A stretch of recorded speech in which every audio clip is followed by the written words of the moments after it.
যদি হঠাৎ একজন অসুস্থ রোগী লইয়া হসপিটাল যাইতে হয় তাহলে এই রোগী লইয়া আপনি সময় মতো হসপিটাল না পৌঁছার কারণে এই রোগীটা ফতোর মাধ্যমে মৌত হইতে পারে।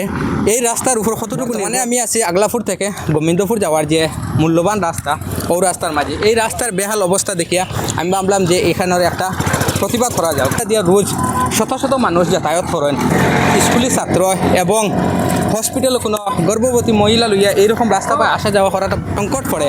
তবে দেখতে পারলাম এই যে রাস্তায় প্রত্যেক দিন যারা যাতায়াত করেন তার মধ্যে একজন আমার ভাই, তার লগে আমি মাথা থাকার এই রাস্তায় যে যাতায়াত করতে আপনারা কিতা অসুবিধা হয় তুলিয়া ধরেছেন? ভাই আপনারা কিতা হইতে আমি রাস্তা এগুলো লইয়া বেশ সমস্যা,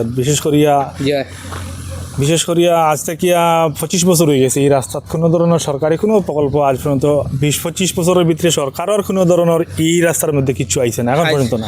বিশেষ করিয়া বাসকান্দির থেকে লাগাইয়া আপনার বাগপুর নেরগাম পর্যন্ত এই রাস্তা হয়ে গেছে। এবার দিয়া এই আসলে সোনাই রোড হওয়া হয়, বিশেষ করে এই রোডটারে বাসকান্দিতে গিয়ে সোনাই পর্যন্ত গেছে, কিন্তু রোডটা বেহাল অবস্থা। আজ আমরা প্রতিবাদ করতে করতে করতে এটা আর কোনো সীমা নাই, কিন্তু কোনো ধরনের সরকারি প্রকল্প আজ পর্যন্ত এই রাস্তার মধ্যে হয়েছে না।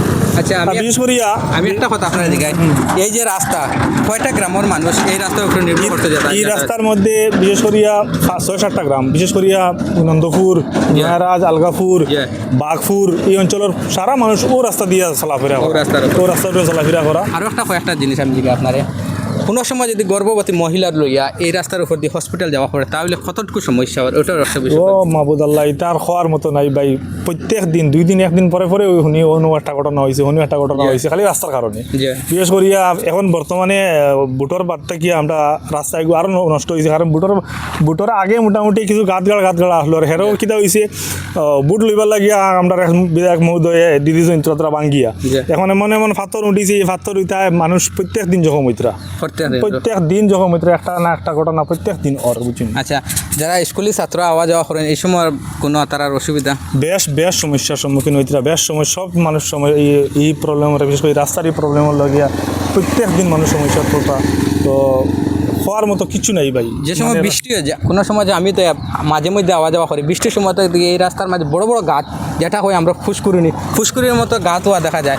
এই সময় তো বেদান কষ্ট কি বেশ সমস্যা হয় রাত্রেও আসা যাওয়ার, রাস্তায় বিশেষ করে বাইক টাইক লইয়া মানুষ চলাফেরা খুব অসুবিধা হওয়ার সম্মুখীন হওয়ার মানুষ বেশ সমস্যার পড়া বেশি। তবে আপনারা দাবি কি তা এই প্রশাসন? আমরা রিসেন্ট দাবি হইল যদি যে হলেও আমরা আপাতত মেরামতের ব্যবস্থা করে দেবো, প্রশাসনের কাছে ইচ্ছা করণ করি। আর বিশেষ করি আমার বিধায়ক আল্লাহ জামিল লস্কর মহাশয়ের অনুরোধ করি আর যে আপনি যে কোনো অবস্থায় আমাদের এই রাস্তাটা, বিশেষ করে এই অঞ্চলের সার্বজনীন সারা মানুষের স্বার্থে আপনি রিপেয়ারিংয়ের একটা ব্যবস্থা কমসে কম এই রাস্তার ভিতরে করে দিন।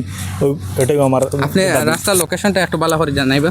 রাস্তার লোকেশনটা হইল Baskandi to Bagpur PWD road, যেটা এই পিডব্লিউডি রোডের উপরে আমরা বর্তমানে বসছি। দর্শক, একটা রাস্তায় একটা গ্রামরে কত সুন্দর করে, যদি এই রাস্তার এইরকম অবস্থা থাকে তাহলে কোটি টাকার যদি গড় থাকে আপনার গড়ের কোনো মূল্য নাই।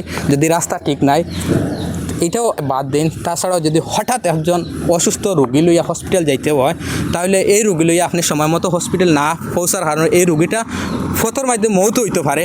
এই রাস্তার উপর কতটুকু নির্ভর করে। তাছাড়াও প্রজন্ম যেটা হয় আমরা শিক্ষা নিয়ে যদি একটা ছাত্র আগে বাড়িতে চায়, এই রাস্তা যদি ঠিক থাকে না তার যাতায়াতের লাগে অনেক অসুবিধা হইব। তাই প্রশাসনের অনুরোধ করি যে এই রাস্তাটার মেরামত হোক এবং এই রাস্তাটা ভালো করা হোক।